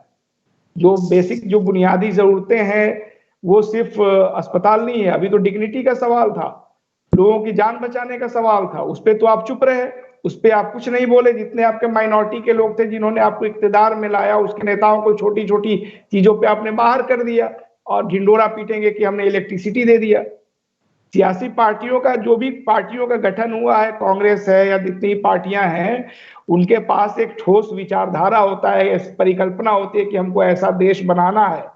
सड़क, बिजली, पानी तो सेकेंडरी चीज है ना। आपने सड़क, बिजली, पानी को ही अपनी राजनीति बना दी, और जहां आपको राजनीतिक विल दिखाना चाहिए था दंगाइयों के सामने, अमित शाह के सामने, वहां तो आप चुप हो गए।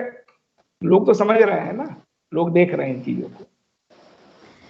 एक सवाल आया है, मैं सोच इसको, ठीक है, इसको ले लेते हैं। ये जो हम लोग ने एक शो किया था अररिया बलात्कार के मामले में बिहार में, और इसमें अगर आपने इसको फॉलो किया हो इस खबर को, तो इसमें बेसिकली जो मजिस्ट्रेट थे उन्होंने कहा कि जब बलात्कार की जो पीड़िता थी, जब वो बहुत परेशान हो गई और वो उनका नर्वस ब्रेकडाउन हुआ, तो उनको ही जेल में डाल दिया गया।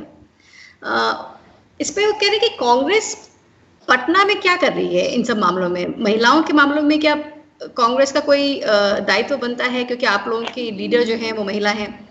आप लोग ने इसमें कोई पोजीशन लिया है? अब देखिए, बिहार कांग्रेस ने निश्चित तौर पे इस पे लिया होगा।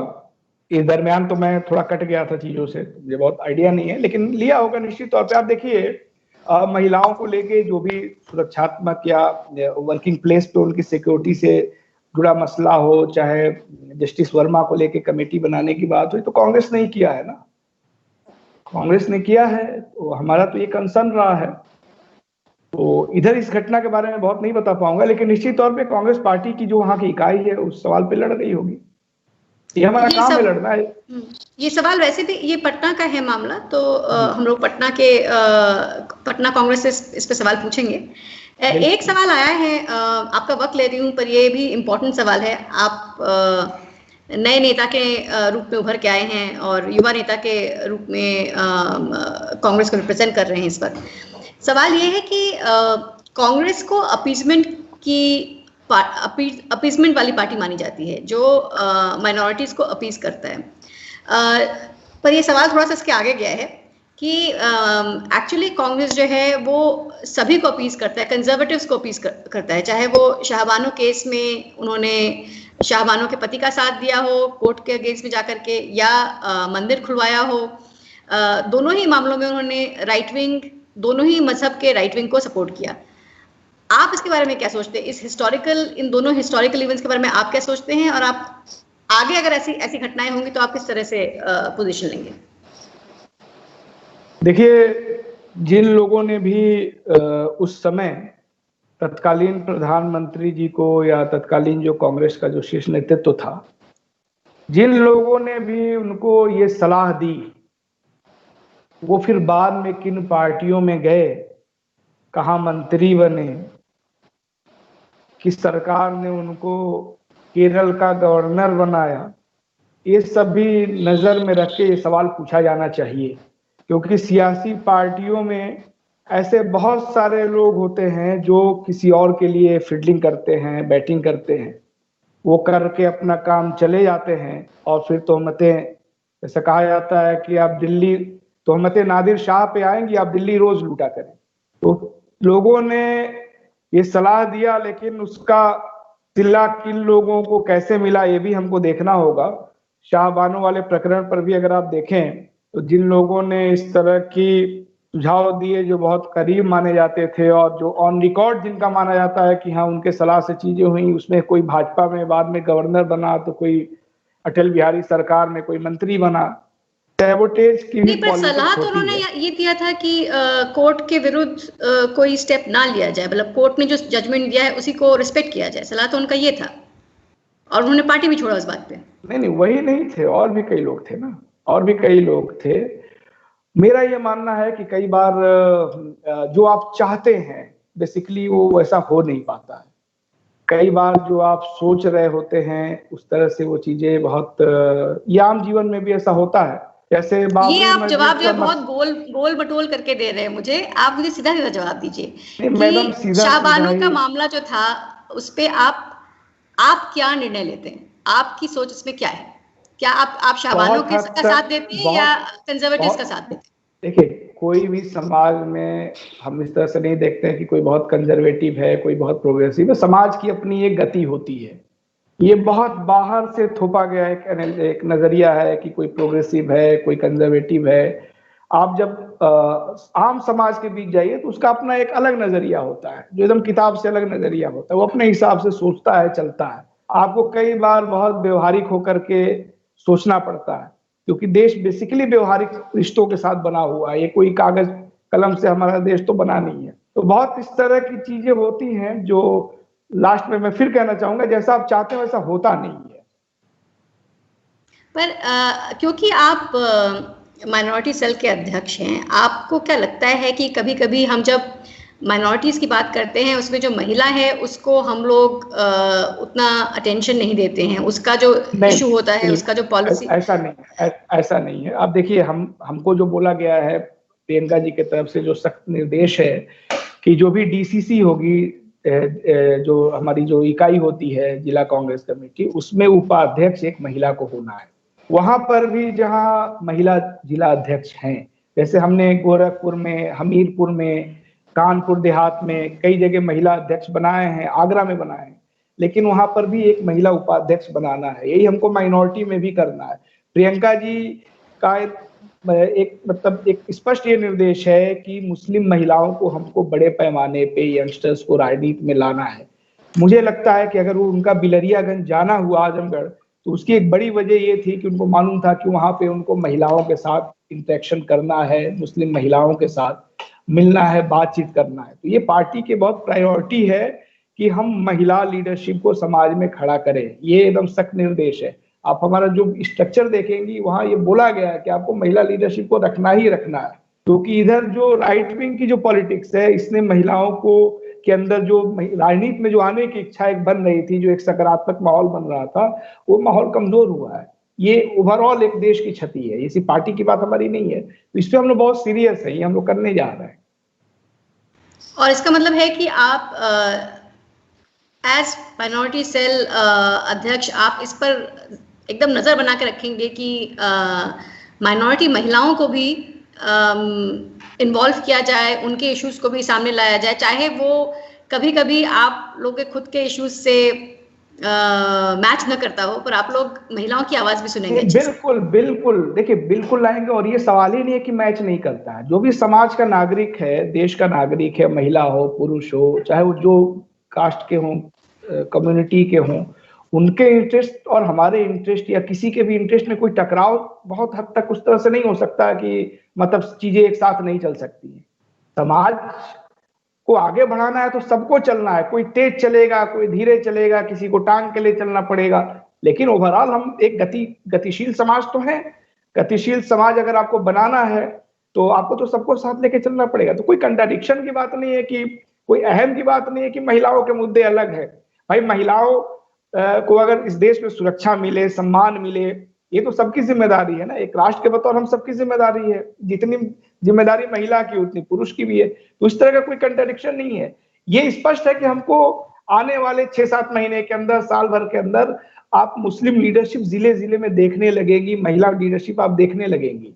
ये हर विंग में हमको करना है, ये सख्त एक हिदायत है। एक बहुत बड़ा अंतर आने जा रहा है, खासतौर से माइनॉरिटी के अंदर अगर आप देखेंगे महिलाओं में। हम लोग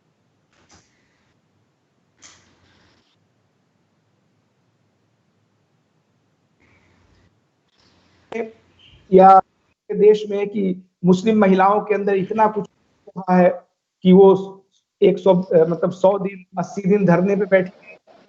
ये बदलाव है, और इस बदलाव के साथ सबको चलना, हमारी लीडरशिप के साथ खड़ी है प्रियंका जी। इसलिए लगातार जहां जहां लोग CNRC में प्रोटेस्ट हुआ, लोग मारे गए, घायल हुए, उनके बीच गई, क्योंकि उनको इस नारी शक्ति पे, महिलाओं की ताकत पे भरोसा है, दूरदृष्टि है, वो देख रही है। तो पर शहनवाज, आपसे मैं इस बात पे बोलूंगी कि वो शाहीन बाग तो नहीं गई, क्यों नहीं गई? देखिए, हाँ मैं बता रहा हूँ। देखिए, हम लोगों को कहा गया था कि ये जो आंदोलन है ये स्वतः स्फूर्त है, स्पॉन्टेनियस आंदोलन है ये, और वो है भी स्पॉन्टेनियस आंदोलन था। आंदोलन में मैं जाता था, यहाँ हमारे लखनऊ में जो था, मैं आसपास घूमता था, वहां नहीं जाता था, चाय वाय पीते थे, लोग देखते थे दूर से। तो उसमें बहुत सारे ऐसे लोग थे, ऐसी महिलाएं थी जो पहले एक दूसरे को जानती नहीं थी, लेकिन सब एक कॉज के लिए इकट्ठा हुई। वो एक स्पॉन्टेनियस आंदोलन था। हमारी एक सियासी पार्टी के बतौर हमारी जिम्मेदारी तब शुरू होती जब लोगों को उनके अधिकार, जो उनका अधिकार है कि वो आंदोलन कर सकते हैं, धरना दे सकते हैं, उस आंदोलन के ऊपर अगर हमला होता है, उस अधिकार के ऊपर अगर हमला होता है, उसकी उस पर कटौती करने की कोशिश की जाती है, तब वहां से सियासी पार्टियों की भूमिका शुरू होती है। इसीलिए शाहीन बाग में कोई लीडरशिप नहीं गई, टॉप लीडरशिप, लेकिन जैसे ही दमन हुआ, या लखनऊ में जैसे दमन हुआ, या बनारस में जैसे दमन हुआ, वहां से हमारी जिम्मेदारी शुरू होती है। क्योंकि निश्चित तौर पे शाहीन बाग का आंदोलन, घंटा घर का आंदोलन किसी पार्टी का आंदोलन नहीं था, वो स्वतः स्फूर्त आंदोलन था, जो दिखा रहा था कि लोग मजबूत हो रहे हैं, लड़ रहे हैं, है ना। हमारी भूमिका बाद में शुरू होती है, जब लोगों के इस अधिकार पे सरकार हमला करती है। वही हमने किया। उसके बाद ही हमारी नेता आजमगढ़ भी गई, बिजनौर भी गई, मेरठ भी गई, जगह जगह गई जहां हमारी जरूरत शुरू होती है। कांग्रेस पार्टी अपनी सीमा को, अपने कार्य क्षेत्र को समझती है कि कहां से जनता के, कहां तक जनता का अधिकार है और कहां फिर हमको उसमें उसके साथ खड़ा होना चाहिए। मेरे पास एक आखिरी सवाल जो दर्शक का है मैं लूंगी। सौम्या, कोई सवाल है आप पूछना चाहती हैं, या मैं ये सवाल पूछ लूं? आप अपना सवाल पूछिए। तो ये एक सवाल आया है कि जो पब्लिक, और इस पर इनफैक्ट हम लोगों ने कल ही एक शो भी किया है, ये प्राइवेट और पब्लिक प्रॉपर्टी के डैमेज के ऊपर जो रिकवरी ऑर्डिनेंस आया है योगी सरकार का, इसमें कई लोगों पे कहा गया कि ये उनके घरों पे, उनके ज़मीन जायदाद की कुर्की कराई जाएगी क्योंकि उन्होंने डैमेज किया है CAA और NRC के प्रोटेस्ट के दौरान। आपका क्या, कांग्रेस किस तरह से इस मामले पे रिएक्ट कर रही है, किस तरीके से कोई पॉलिटिकल मूवमेंट कर रही है? देखिए, ये जो पूरा इनका तरीका है काम करने का, वो इलीगल है। जैसे आजमगढ़ में भी इन्होंने नोटिस जारी कर दी 25 लाख रुपए का, या बहुत सारे जो लखनऊ में लोग हैं, अभी मेरी दारापुरी से एक दिन बात हो रही थी, और तमाम लोगों को नोटिस जारी किया है, जबकि क्षति का आकलन ही नहीं हुआ है। जब इनको जारी किया गया जिस डेट में, तब तक इनको क्षति का आकलन नहीं हुआ है आजमगढ़ में, लेकिन उन्होंने क्षति पूर्ति का नोटिस तक भेज दिया है। तो ये सरकार कानून, या तो फिर इससे जुड़े हुए जो लोग हैं सरकार चलाने वाले, या तो कानून में उनकी आस्था नहीं है, या उनको जानकारी नहीं है, या वो ये मान के चल रहे हैं कि वो कानून के ऊपर है। तो ये पूरा तरीका ही इनका इलीगल है। आप पहले क्षति का आकलन करेंगे, उसके बाद क्षतिपूर्ति का नोटिस देंगे। इसीलिए कोर्ट में इनका जो भी इस तरह का दावा होता है फेल हो जाता है, वहां से इनको रोज डांट पड़ती है। लेकिन बेशरम लोग हैं, कोर्ट में कभी यकीन नहीं किए हैं। जो मुख्यमंत्री हैं वो हमेशा से ही प्रॉब्लम का पार्ट रहे,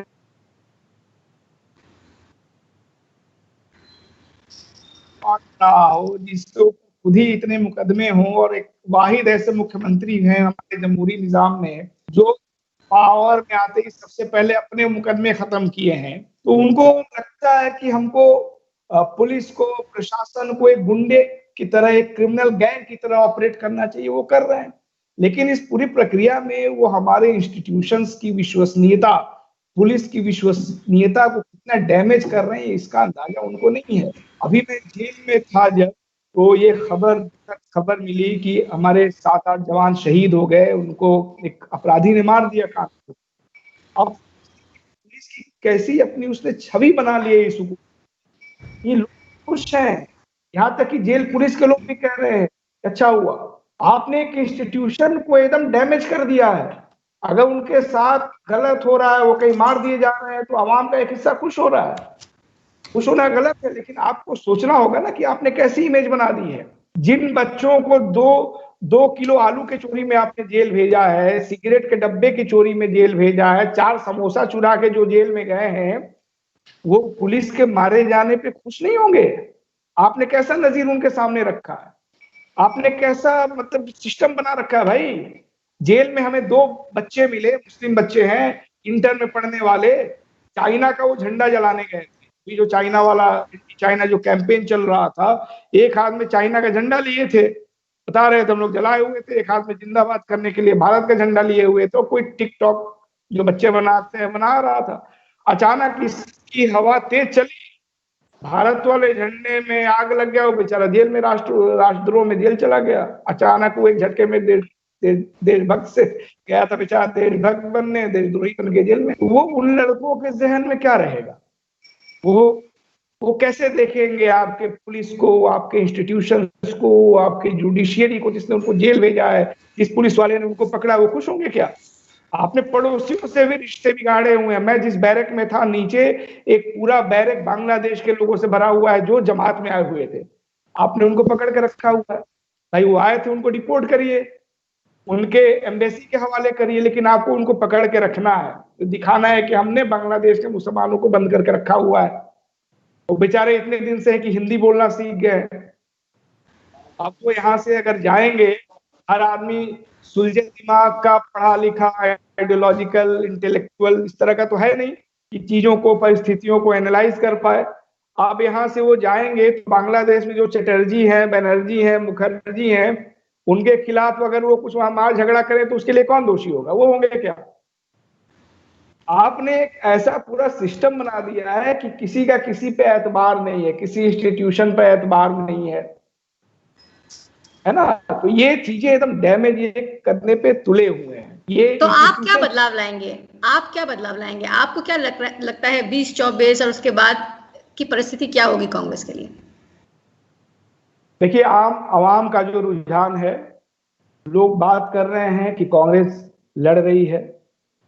लोग याद कर रहे हैं कि कांग्रेस जब थी तो तमाम बड़े बड़ी परियोजनाएं बनी थी, नोएडा, ओखला, ये तमाम इस तरह के जो इंडस्ट्रियल जो प्रयोग थे, जो वो हमने किए थे। एक समय के बाद लोगों को ये सब चीजें याद आने लगती हैं, लोगों को वो सब चीजें अब याद आने लगी।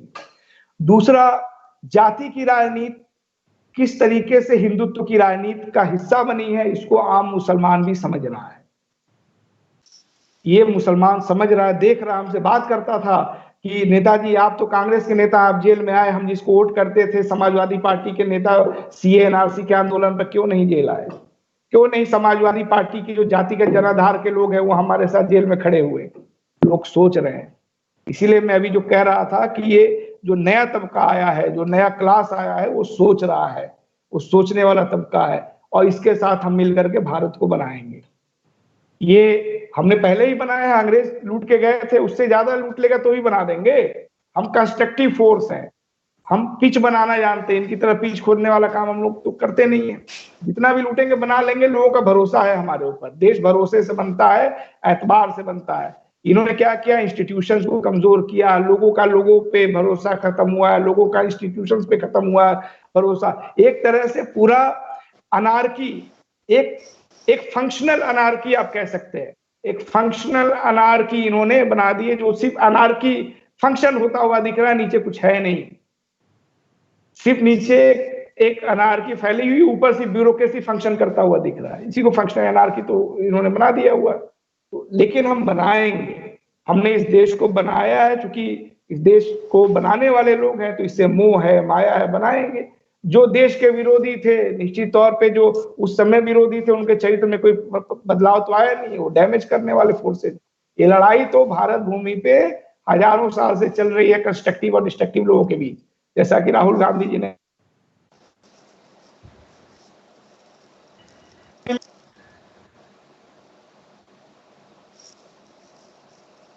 सौम्या जी ने ज्यादा सवाल नहीं पूछा। बस एक मिनट सौम्या जी, अब हम लोग कार्यक्रम खत्म करें। सौम्या, है तुम्हारा सवाल कोई? अगर टाइम है आपके पास तो शहनवाज, नहीं तो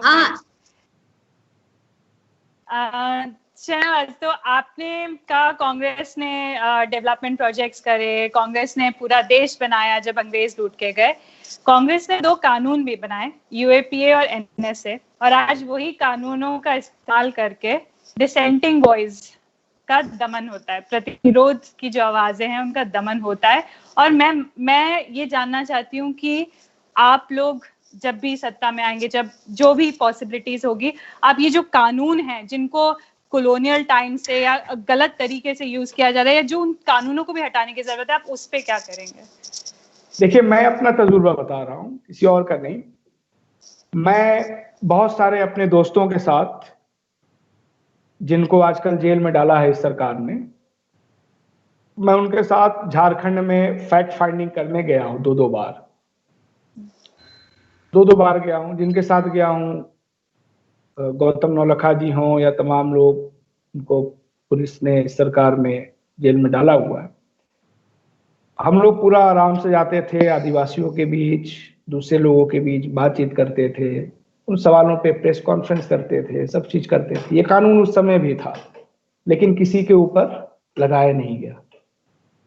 बहुत सारे ह्यूमन राइट एक्टिविस्ट, जिनका पूरा जीवन जिन्होंने अपना डेमोक्रेटिक राइट्स के लिए, आदिवासियों के राइट्स के लिए, सुधा भारद्वाज से लेके तमाम लोगों ने अपना लगाया, समय दिया, लेकिन कभी उनके खिलाफ, हम उनसे, हमारी सरकार सहमत न भी थी उस समय कि कांग्रेस सरकार है, तो भी उनके खिलाफ उसका कोई बेजा इस्तेमाल नहीं हुआ।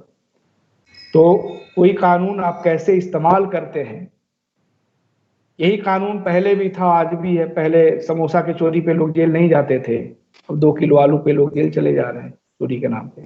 तो सरकार की नीयत क्या है, कानून ज्यादा मायने नहीं रखता है, नीयत क्या है आपकी सरकार की, नीयत से तय होता है। इस सरकार की नीयत ठीक नहीं है, हम इसलिए उसके नीतियों का विरोध करते हैं। इतनी सलाहियत तो होनी चाहिए ना आपके पास, वो सलाहियत लोगों इस सरकार में नहीं है। सरकार विपक्ष के लोगों को दुश्मन की तरह मान रही है। हम लोग जिस परंपरा में आए हैं, या आप लोग सबने देखा होगा देश में, पहले विपक्ष को विपक्षी तरह लिया जाता था। विपक्षी लोगों की बातचीत होती थी, न्यूज टीवी पे चलता था कि विपक्षी लोगों का भोजन का कार्यक्रम हुआ, लेकिन पिछले 7 साल 8 सालों में तो ये कल्चर बदल गया। तो जब आप इतने भी डेमोक्रेटिक नहीं है कि विपक्षी दल के नेता के साथ आप बातचीत करें, हाथ मिलाएं, खाना खाएं, तो निश्चित तौर पे जो भी आपके नीतियों के विरोधी होंगे, उनके ऊपर इन कानूनों का आप इस्तेमाल करेंगे। तो सवाल नीयत का है। कोई भी कानून अच्छा बुरा नहीं होता, आप कैसे इंप्लीमेंट कर रहे हैं, नीयत आपकी क्या है। इस सरकार की नीयत ठीक नहीं है, इसीलिए बड़े बड़े इंटेलेक्चुअल जेल में है। वरवर राव जैसा कवि जेल में है, गौतम नौलखा जैसा बड़ा इंटेलेक्चुअल जेल में है, तमाम जेएनयू के लड़के जेल में है। पहले भी जेएनयू था, नेहरू जी तो बनाए थे, अरे कांग्रेस की सरकार ही ने तो बनाया था। सब कुछ आंदोलन उस समय भी चलते थे। इंदिरा गांधी जी की तस्वीर आपने देखी होगी। पर शहनवाज जी, इस पे एक बात मैं कहूंगी कि ये सही बात है कि मतलब वैसे विनायक सेन थे जेल में, कांग्रेस के वक्त भी। पर मैं ये कहूँगी कि हो सकता है कि बड़े बड़े नेता नहीं रहे हों, या जिनको हम लोग बड़े बड़े नेता या इंटेलेक्चुअल्स मानते हैं वो लोग नहीं रहे हों, पर आपको भी पता है क्योंकि आप भी उसी जगह से आते हैं, उन्हीं तरह के आंदोलनों से आते हैं, इसलिए आपको अच्छे से पता है कि गांव का आदमी जो था या जंगल का आदमी जो था, उसको एक सिरे से हम लोगों ने माओवादी कह करके चुप करवा दिया है। उसकी मुर्गी उस वक्त भी चोरी होती थी, उसकी औरत को उस वक्त भी उठा के ले जाया जाता था, ये तो तब भी कांग्रेस के जमाने में भी होता था। मैं आपसे यही गुजारिश करूंगी कि जब आप लोग सरकार में आए, और आप वक्त सभी का बदलता है, आप लोग भी आएंगे ही किसी न किसी वक्त, तो आप इन सब बातों को ना भूलें, क्योंकि आप युवा नेता हैं और हम लोग के फ्यूचर के नेता हैं। इसलिए हम लोग ये भी रिक्वेस्ट करेंगे कि इस बात को याद रखें कि, और आपको पता है आप कांग्रेस से खुद चिढ़ते थे एक जमाने में, अभी विपक्ष में है तो आप जुड़े हैं। देखिए पर्सनल कोई चिढ़ने की बात नहीं है, विचार के स्तर पे कुछ इख्तलाफ होते हैं, वो सब समय की बात है। इख्तलाफ है, संवाद होता है तो कंफ्यूजन भी दूर होता है। बीजेपी ने क्या किया है, संवादहीनता ही तो बनाई है ना हिंदू मुसलमानों में। जब संवाद होगा तो समन्वय भी होगा, बीच का रास्ता भी निकलेगा। हमारे जैसे दूसरे आंदोलनों से आए हुए नेता भी मुख्य धारा में कांग्रेस पार्टी की लड़ाई लड़ेंगे। समन्वय, संवाद, ये जरूरी होता है। जब संवाद नहीं होगा तो कंफ्यूजन होगा। तो मैं आपको बहुत बहुत धन्यवाद करूंगी। हम लोग बहुत खुश हैं कि आप यूपी में इस वक्त कांग्रेस के लिए काम कर रहे हैं, और उससे भी ज्यादा लोगों के लिए काम कर रहे हैं, किसी भी पार्टी के लिए काम कर रहे हैं आप। पर एक बड़े पार्टी के साथ काम करने का फायदा ये होता है कि शायद वो पार्टी भी बदले जो सोई हुई थी, और वहाँ के लोगों का भी भला हो। तो क्योंकि आप लखनऊ से हैं, इसलिए बहुत बहुत आपका हम उस बात से भी इस्तकबाल करते हैं कि आप लखनऊ से हैं, और अच्छे से जब तक हैं आप वहाँ पे बहुत सारा काम करिए। महिलाओं के लिए भी सोचिए, माइनॉरिटीज इश्यूज में भी महिलाओं के लिए भी सोचिए, और आप सोचेंगे, हम पूरी उम्मीद रखते हैं। इसके साथ मैं आपका बहुत बहुत धन्यवाद करती हूँ। सौम्या, आप कुछ कहना चाहेंगे शाहनवाज, या मैं सौम्या को अंत करने दूँ? जी बोलिए सौम्या जी। सौम्या इस शो को। तो शाहनवाज जी, आपने कहा कि राहुल गांधी साहब जब मिले, वो 2 घंटे की वार्तालाप में उन्होंने 125 करोड़ इमेजिनेशंस की बात करी। तो मैं उम्मीद करती हूँ जब कांग्रेस वापस सत्ता में आए, जब दिन बदले, तो वो सारे 138 करोड़ इमेजिनेशंस को साथ लेके जाया जाए, और वो इमेजिनेशंस कांग्रेस के विपरीत भी हो सकती है। जो संवादहीनता अभी करंट परिप्रेक्ष्य में, उसको हटाया जाए। और उसी के साथ मैं हबीब जालिब का एक नज्म के साथ इसको एंड करना चाहूंगी। और सब भूल गए हरफे सदाकत लिखना, रह गया काम हमारा ही बगावत लिखना। न सिले की न सताइश की तमन्ना हमको, हक में लोगों के हमारी तो है आदत लिखना। हमने तो भूल के भी शह का कसीदा न लिखा, शायद आया इसी खूबी के बदौलत लिखना। इससे बढ़कर मेरी तहसीन भला क्या होगी, पढ़ के ना खुश है मेरा साहिब सरवत लिखना। दहर के गम से हुआ रब्त तो हम भूल गए, सर्व कामत की जवानी को कयामत लिखना। कुछ भी कहते हैं कहे है के मुसाहिब जालिब, रंग रखना यही अपना इसी सूरत लिखना। आप जंग लड़ते रहिए, सरकार के खिलाफ आवाज उठाते रहिए, और सारी डिसेंटिंग वॉइसेस को अकोमोडेट करते रहिए। थैंक यू हमारे साथ जुड़ने के लिए। अकोमोडेट करना है। एक बात मैं और बोल दूं, जेल में CANRC के जो लड़के बंद थे, वो हबीब जालिब का गाना बहुत गाते थे, उनके गीत बहुत गाते थे। और मेरा ये मानना है कि जिस भी राजनीतिक कार्यकर्ता को जेल जाना हो, उससे गीत संगीत में पहले से रुचि जरूर होनी चाहिए, और क्योंकि जेल में गानों का महत्व ज्यादा बढ़ जाता है।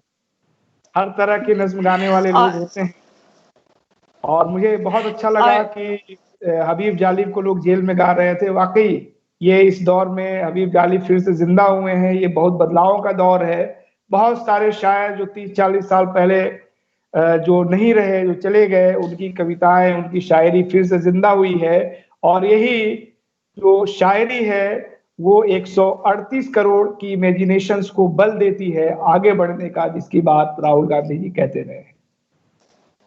बिल्कुल, शुक्रिया शाहनवाज जी हमारे साथ जुड़ने के लिए। बहुत बहुत शुक्रिया। शुक्रिया।